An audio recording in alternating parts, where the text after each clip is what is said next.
नमस्कार, अपना हिमाचल देख रहे हैं आप। आपके साथ मैं हूं खुशबू पांडे। खबरों की शुरुआत करेंगे बड़ी और अहम जानकारी के साथ करेंगे। इस वक्त की बेहद अहम जानकारी से आपको अपडेट करवाएंगे। ये बड़ी खबर सामने आ रही है। शिमला में एसएमसी टीचर का यहां पर धरना जारी है। तो आपको बता दें कि सचिवालय के बाहर टीचर्स विरोध जता रहे हैं। तो आपको बता दें कि रेगुलर करने को यहां पर पॉलिसी की मांग कर रहे हैं।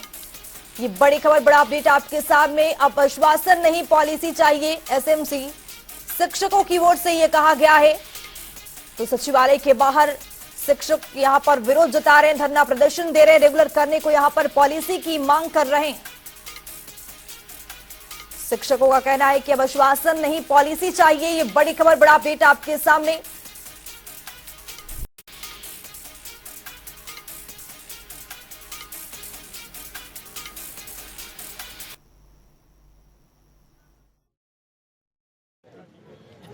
हिमाचल प्रदेश में जब चुनाव हुए तो ओपीएस का मुद्दा जोर शोर से उठा। आज ओपीएस की बात इसलिए क्योंकि ये कर्मचारियों से जुड़ा मुद्दा था और प्रदेश में 1.5 लाख के करीब सरकारी कर्मचारी हैं। लेकिन सरकार को 8 महीने होने के बाद कुछ ऐसी परिस्थिति बनी कि कुछ कर्मचारियों को पहले पूरा दिन गुजरा, फिर पूरी रात गुजरी और अभी भी जो कर्मचारी है वो मुख्यमंत्री से मिलने की यहाँ पर राह देख रहे हैं। क्या वजह है कि क्यों इन कर्मचारियों को यहाँ पर बैठना पड़ा? इन हमारे साथ कुछ बात करने के लिए यहाँ पर लोग मिले। मैम, आप पिछले पूरी रात से यहाँ पर बैठे हैं, मुख्यमंत्री का इंतजार कर रहे हैं। ऐसी क्या वजह हो गई कि आपको अभी तक इंतजार करना पड़ रहा है? मुख्यमंत्री साहब हमारे से मिलने नहीं आए। हम जो है district Shimla block Kumarsain GSS कोटी घाट में प्रवक्ता इतिहास के पद पर कार्यरत हूँ।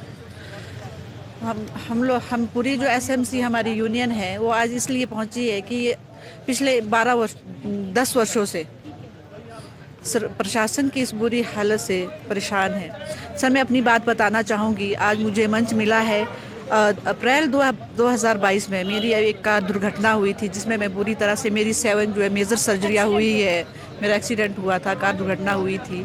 तो मैं इस बात से बहुत परेशान हूँ सर कि हम लोगों को मेडिकल फैसिलिटीज़ कोई भी सुविधा नहीं है। मैं लगभग 3 महीना आईजीएमसी अस्पताल में उपचाराधीन रही।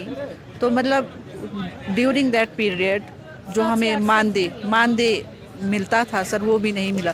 मतलब मैं इतनी उदास हूँ, इतनी परेशान हूँ कि इस अवस्था में मतलब क्या एक एसएमसी शिक्षक अगर उसकी कोई दुर्घटना हो जाती है, किसी बीमारी से पीड़ित है, तो क्या उसको जीआईए भी नहीं मिल पाएगा?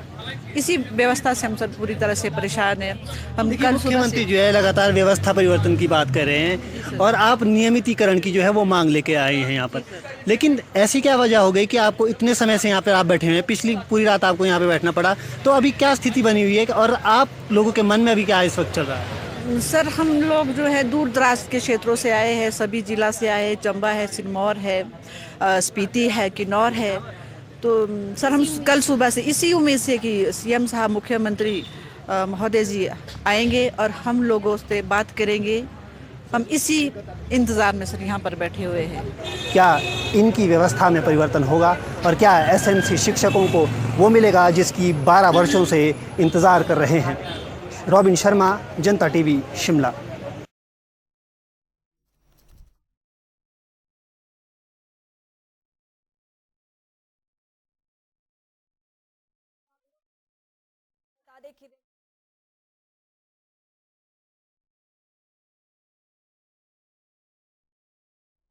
तो हमारे साथ कांग्रेस के प्रवक्ता देवेंद्र बुशहरी जी जुड़ चुके हैं। देवेंद्र बुशहरी जी, जनता टीवी में आपका बहुत बहुत स्वागत है सर। धन्यवाद जी, धन्यवाद। देवेंद्र बुशहरी जी, सबसे पहला मेरा सवाल ये है कि राज्य सचिवालय के बाहर जो एसएमसी शिक्षक मुख्यमंत्री के इंतजार में मंगलवार से बैठे हैं। सर, 12 घंटे का यहाँ पर समय बीत चुका है, लेकिन अभी भी मुख्यमंत्री से यहाँ पर मुलाकात नहीं हो पाई है सर।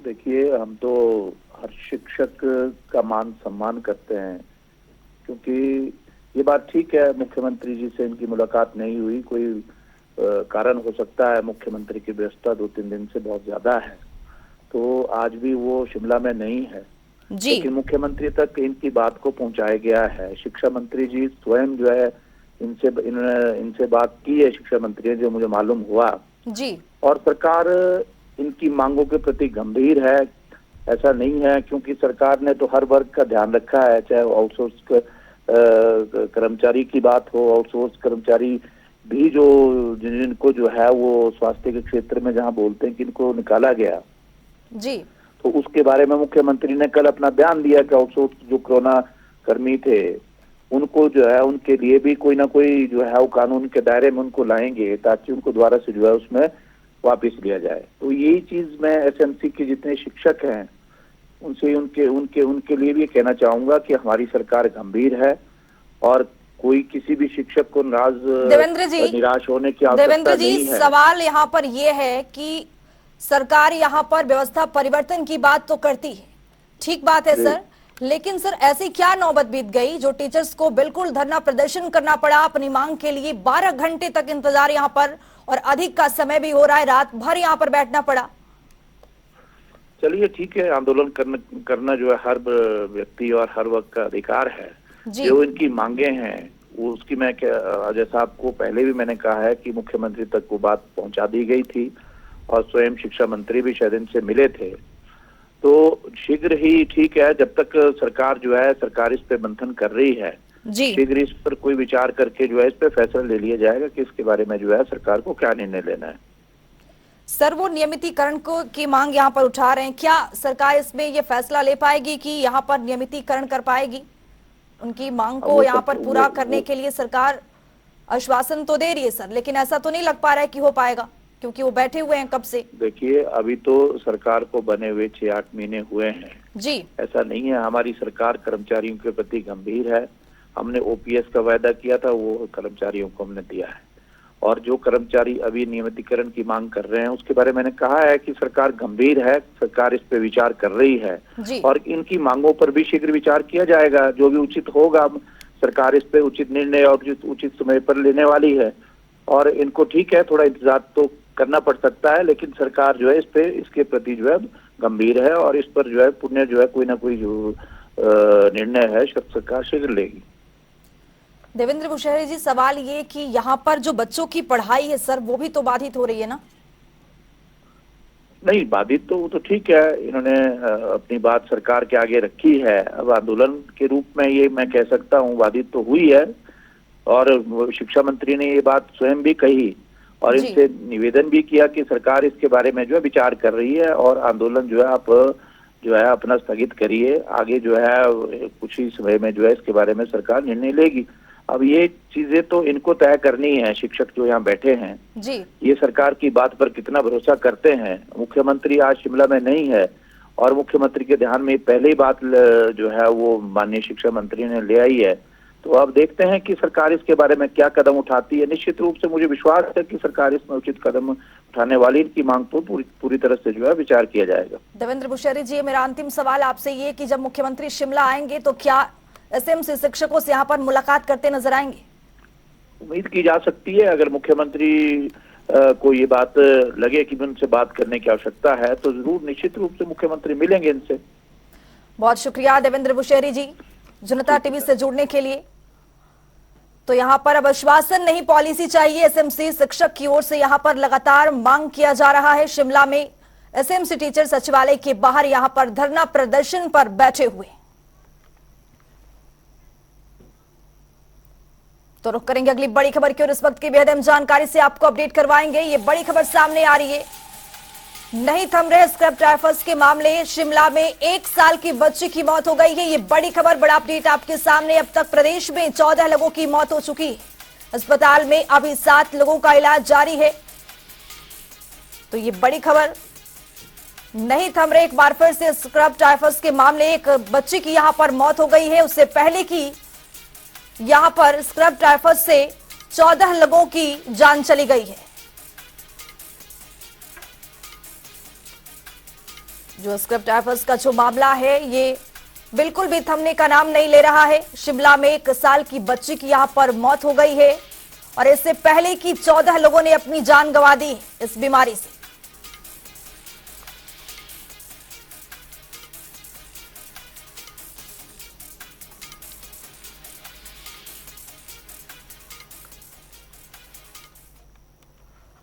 तो क्या होता है स्क्रब टाइफस? संक्रमित पिस्सू के काटने से फैलता है, जो खेतों, झाड़ियों में, घास में रहने वाले चूहों में पनपता है। जीवाणु चमड़ी के माध्यम से यहाँ पर पनपता है। तो आपको बता दें कि जीवाणु चमड़ी के माध्यम से शरीर में फैलता है और स्क्रब टाइफस बुखार बन जाता है। ये बीमारी इतनी भयावह है, मरीज को तेज बुखार होता है, ये लक्षण आपको बता रहे हैं।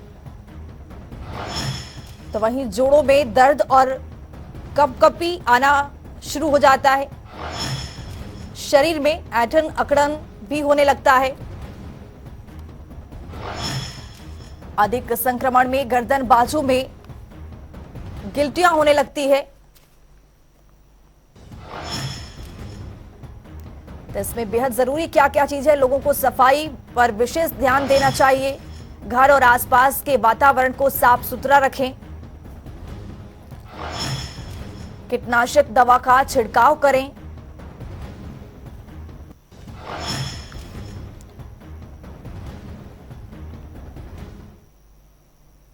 तो चलिए खबरों में आगे बढ़ेंगे।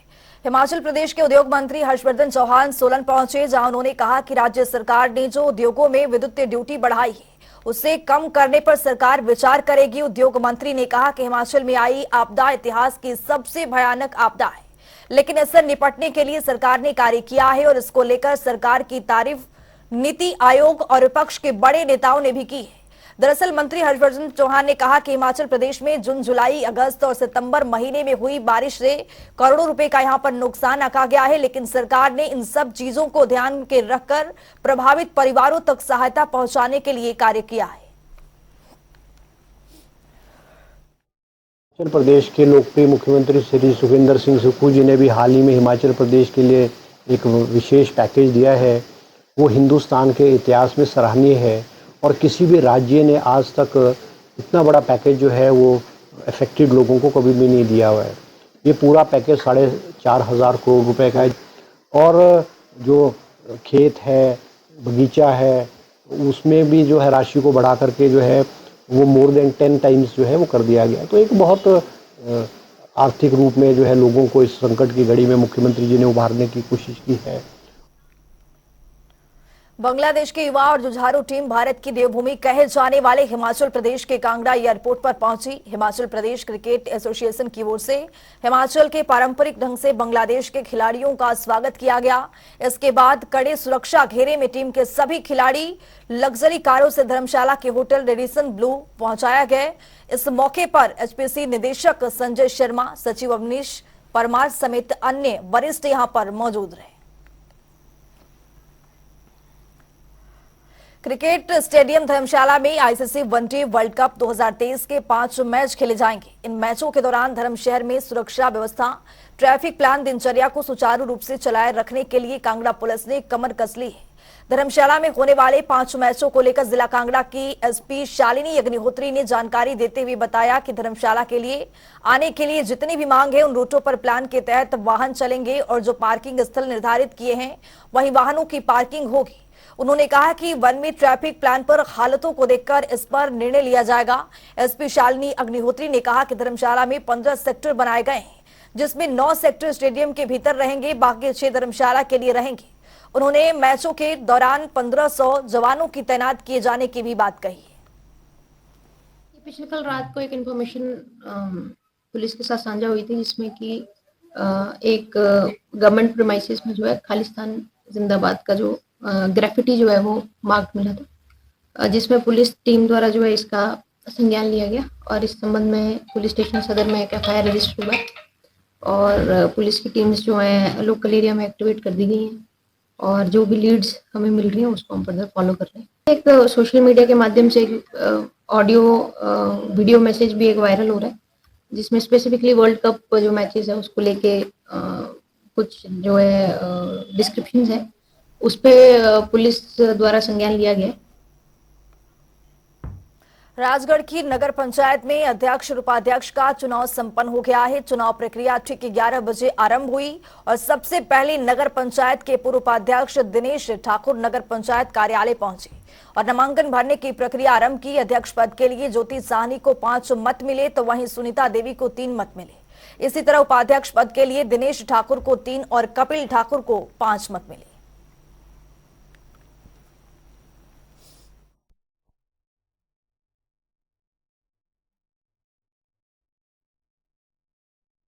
आज राजगढ़ नगर पंचायत का चुनाव हुआ, जिसमें कांग्रेस पार्टी के दोनों प्रत्याशी श्रीमती ज्योति साहनी जो चेयरमैन के रूप में इलेक्ट हुई है और दूसरे वाइस चेयरमैन श्री कपिल ठाकुर वो वाइस चेयरमैन के रूप में आज नियुक्त हुए हैं।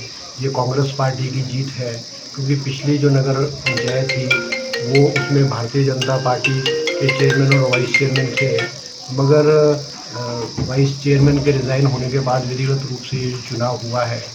और आज नगर पंचायत राजगढ़ के जो मेंबर हैं उन्होंने कांग्रेस पार्टी की नीतियों में, कांग्रेस पार्टी के कार्यक्रम में और मुख्यमंत्री श्री सुखविंदर सिंह सुक्खू जी के नेतृत्व में आस्था और विश्वास व्यक्त करके जो है कांग्रेस पार्टी के चेयरमैन और वाइस चेयरमैन को इस पद पे बैठाया है। मैं आम आदमी पार्टी के नेता और शिलाई विधानसभा क्षेत्र से हाल में विधानसभा चुनाव लड़ चुके नाथूराम चौहान ने बीजेपी और कांग्रेस पर निशाना साधा। उन्होंने कहा कि गिरिपारा जनजातीय मामले को लेकर हिमाचल प्रदेश सरकार गंभीर नहीं है। वहीं उन्होंने हाल में विधानसभा सत्र के दौरान इस मामले को न उठाने पर भाजपा विधायकों की कार्यप्रणाली पर भी सवाल उठाए हैं।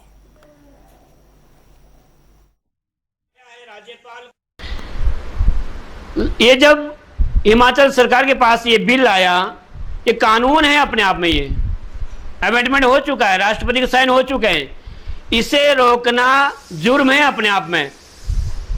मैं माननीय उद्योग मंत्री से निवेदन करना चाहूँगा, सुक्खू साहब से निवेदन करना चाहूँगा, कहीं सुक्खू साहब आप या उद्योग मंत्री जी आप ये ना कहे कि आपने पहले नहीं कहा।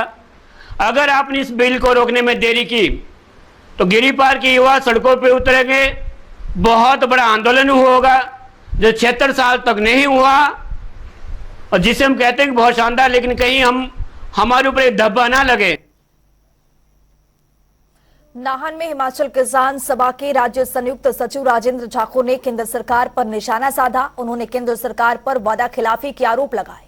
किसानों से जुड़े विभिन्न मुद्दों को लेकर हिमाचल किसान सभा की सिरमौर इकाई ने डीसी सिरमौर के जरिए देश के राष्ट्रपति को एक मांग पत्र भी भेजा, जिसमें किसानों से जुड़े कई गंभीर मुद्दे उठाए गए। और हिमाचल किसान सभा जिला सिरमौर कमेटी की तरफ से हम ये मांग करने आए हैं कि किसानों का जो दिल्ली के अंदर आंदोलन हुआ था और केंद्र सरकार ने जो 7 शर्तें किसानों के साथ तय की थी और उन शर्तों के बाद उस आंदोलन को किसानों ने वापस लिया था, लेकिन बड़ा चिंता का विषय है कि अभी इतना समय बीत जाने पर भी जो है सरकार ने एक भी कदम उसमें आगे नहीं बढ़ाया। उसमें पहली शर्त ये थी कि सरकार जो किसानों के मुद्दे हैं उसके ऊपर एक कमेटी का गठन करेगी और उसमें किसानों के प्रतिनिधि और कैबिनेट के मंत्रियों को जो है संयुक्त रूप से कमेटी में रखा जाएगा और जो किसानों के समर्थन मूल्य का सवाल है, कर्ज माफी के सवाल है और किसानों के ऊपर जो केस इस दौरान बने उन केसों को वापस लेने का सवाल है। सराज विधानसभा क्षेत्र के तहत आने वाले प्राइमरी स्कूल कुकलाह के बच्चे आपदा का देश झेल रहे हैं। बीती 23 अगस्त को भारी बारिश के कारण कुकलाह स्कूल का भवन पूरी तरह से क्षतिग्रस्त हो गया। इसके बाद अब स्कूल का संचालन काश्मीरी माता मंदिर परिसर में बनी सराय में किया जा रहा है। कमरों की कमी के चलते एक ही कमरे में एक से ज्यादा कक्षाओं का संचालन करना पड़ रहा है। छात्रों ने सरकार से स्कूल का नया भवन जल्द से जल्द बनवाने की यहां पर गुहार भी लगाई है। अभी हम काश्मीरी माता के मंदिर में पढ़ते हैं और फ्लड आने से हमारा स्कूल टूट गया और खेलने के लिए वहाँ सब कुछ था। यहाँ ग्राउंड और खेलने की चीज़ें नहीं है। फिलहाल मंदिर में है ना, सराय में पढ़ा रहे हैं बच्चों को, वहाँ भी काफ़ी दिक्कत है, परेशानी है ना, बच्चों को भी कहाँ पढ़ाएंगे। वहाँ पे भी ऐसे ही है, कुछ खड्ड के किनारे है, फिर वहाँ भी डर लगता है, पता नहीं कब जैसे बच्चे नीचे गिर जाए, छोटे छोटे बच्चे हैं। हम चाहते हैं कि जल्दी से जल्दी वहाँ पर जो क्लासेस है वहाँ ये इसका जो परमानेंट कंस्ट्रक्शन है वहाँ पे किया जाए। अभी टेम्परेरी अभी तो अच्छे तरीके से यहाँ चल पड़ा है, परंतु यहाँ पर फिर भी बहुत सारी जो सुविधाएं हैं, क्लासरूम यहाँ कम है और कट्ठे हमने बिठाए हुए हैं और खेल का मैदान नहीं है और इसके अलावा बहुत सारी जो चीज़ें हैं वहाँ पर हम एक व्यवस्थित तरीके से कर सकते हैं, वो इतना यहाँ पर हम नहीं कर पा रहे हैं।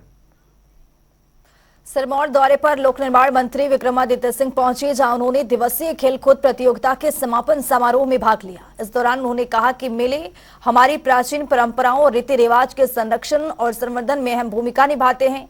मेलों और त्योहारों की पारंपरिकता और भव्यता कायम रखना हम सबकी जिम्मेदारी है।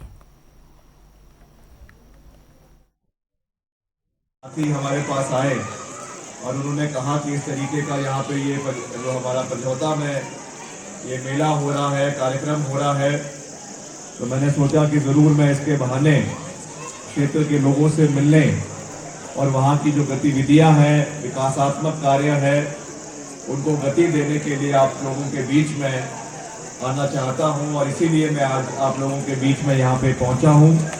और मैं आपको ये विश्वास दिलाना चाहता हूँ, हम आपको ये विश्वास दिलाना चाहते हैं कि हम मिलकर इस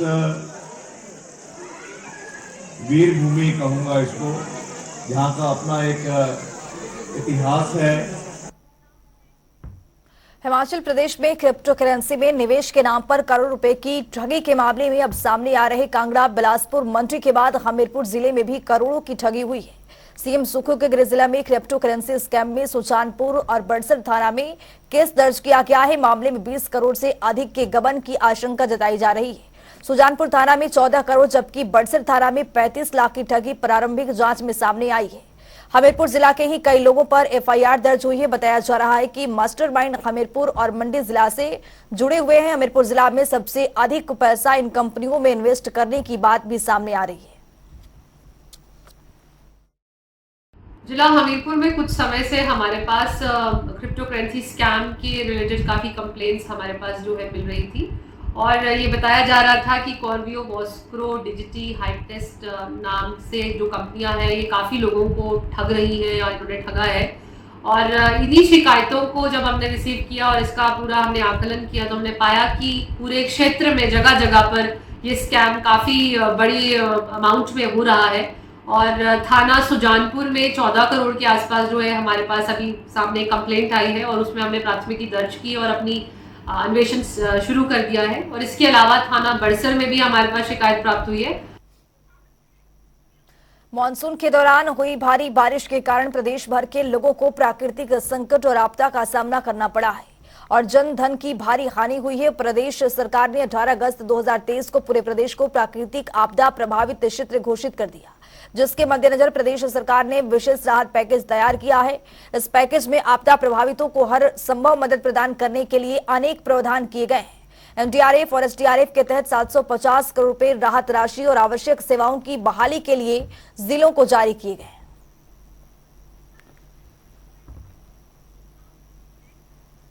रुक करेंगे हिमाचल के एक्सप्रेस खबरों की ओर।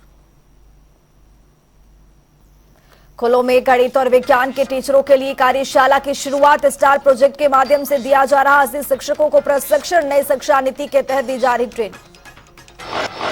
सोलन में अनिश्चितकालीन हड़ताल पर बैठे जिला परिषद कैडर कर्मचारी महासंघ प्रदेश सरकार से जल्द मांगे पूरी करने की अपील। हमीरपुर के सुजानपुर पहुंची शौर्य रथ यात्रा। विधानसभा क्षेत्र में हुआ यात्रा का भव्य स्वागत। राजकीय औद्योगिक प्रशिक्षण संस्थान नरकी में दीक्षांत समारोह का आयोजन। संस्थान के आईएमसी अध्यक्ष विनोद पवार ने मुख्य अतिथि के रूप में शिरकत की। जिला परिषद नगरोटा सुरिया इकाई के कर्मचारियों की अनिश्चितकालीन हड़ताल। 55 पंचायतों में सरकारी कामकाज हुआ ठप। नालागढ़ के किपालपुर में करंट लगने से मजदूर की मौत। ट्रांसफार्मर बनाने वाली फैक्ट्री में काम करता था मजदूर। ज्वाली के बसंतपुर में वॉलीबॉल टूर्नामेंट में कहरिया की टीम ने लहराया जीत का परचम। गांधी जयंती के उपलक्ष्य पर हुआ वॉलीबॉल टूर्नामेंट का आयोजन। नूरपुर में आयुष विभाग ने चलाया आयुष्मान भवा पखवाड़ा अभियान। आयुर्वेदिक स्वास्थ्य जांच शिविर का किया गया आयोजन। शिविर में 118 लोगों ने अपने स्वास्थ्य की कराई जांच। हमीरपुर में 1 अक्टूबर को 3 संस्थानों पर हुई चोरियां। तकरीबन 19 लाख रुपए के जेवरात और सामान पर चोरों ने किया था हादसा। पुलिस ने अपराधियों को किया गिरफ्तार। पाउंटा साहिब में आयरन वाली फैक्ट्री के खिलाफ सड़कों पर उतरे लोग। कहा फैक्ट्री के जहरीले धुएं से होती है परेशानी। शिमला में 19 वर्ष से कम आयु वर्ग की छात्राओं की जिला स्तरीय खेल प्रतियोगिता। रामपुर के विधायक नंदलाल ने किया प्रतियोगिता का विधिवत शुभारंभ। हमीरपुर में देवर ने की अपनी भाभी की पिटाई, पीड़ित के गर्दन और शरीर पर पाए गए चोट के निशान। देवर और अन्य ससुराल जनों पर कड़ी कार्रवाई की उठाई गई मांग। सोलन में सब्जियों के गिरे दाम, टमाटर के रेट 450 से 550 के आसपास पहुंचा। खाद्य सुरक्षा विभाग सख्त, सोलन के 2 सैंपलों की रिपोर्ट आई नेगेटिव, व्यापारियों को दिए गए नोटिस।